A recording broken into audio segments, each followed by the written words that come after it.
objektile varju. Selleks on mul võetud üks taust ning loom. Ma olen looma juba ära selekteerinud Quick Selection tooliga, nüüd liigun nüüd Content Aware Movie tooli peale ning aktiveerin selle. Nüüd vajutan peale ning liigutan nüüd selle looma teisele taustale. Natuke muudan selle suurust. Nii. Paneme see paika. Nii, paneme okeid. Nüüd muudame natuke värvi. Nii. Okei, kui loom on olemas, peame tekitama täpselt samasuguse looma, aga teise layeri peale. Selleks vajutame parema klõpsuga layeri peale, duplicate layer ja saame kätte. Liigume allumise layeri peale, kuna sellest saab meie vari. Ning nüüd liigume siia ülesse, edit, puppet warp, not puppet warp, free transform. Ning saame sellise kasti ümber, liigume siia ülesse peale, vajutame kontrolli ning nüüd saame liigutada seda teist alumist layerit ning paneme ta enam-vähem paika. Nii, kuna vari on musta värvi, siis tuleb see ka tekitada. Nii, liigume siia kõrvale, vajutame lock, see tähendab seda, et ainult seda layeri piksleid saab muuta. Nii, järgmisena liigume siia, gradient tool, võtame selle kolmanda ning nüüd oleneb, kuidas vari tekitatakse, teeme ka värvi. Praegu me liigume selle loomapildi alla ning liigutame nüüd üle selle looma pea.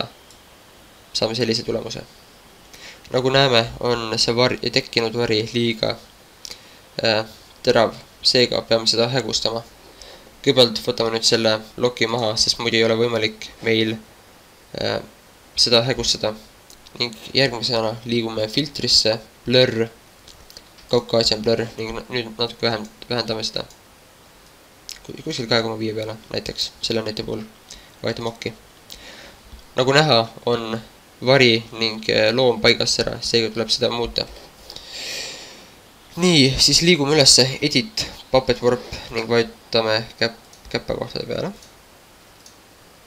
Ning nüüd nendest vajutatud kohtade peale vajutame klõpsu ning liigutame seda nüüd siia sobivasse kohta. Paneme siia alla. Nüüd samamoodi liigutame natuke neid teisi kohti, et vari oleks nagu täpsem.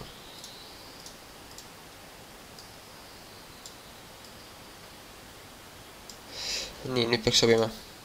Okei, sobib. Sisuliselt. Nüüd on teada, et tagumine vari peaks palju selline hõredam olema. Seega võtame rectangular marquee tooli ning lihtsalt märgime selle teatud osa ära, mida me tahame jälle hõredamaks teha.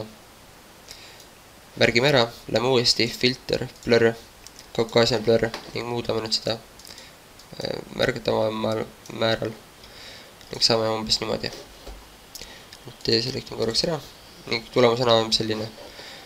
Ning nüüd tuleb meil kasutada opacity't ehk et muuta selle läbipaistvust, varju läbipaistvust.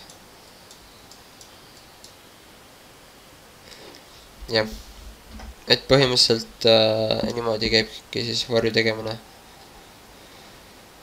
Et jah, et kõigepealt kordame korraks üle.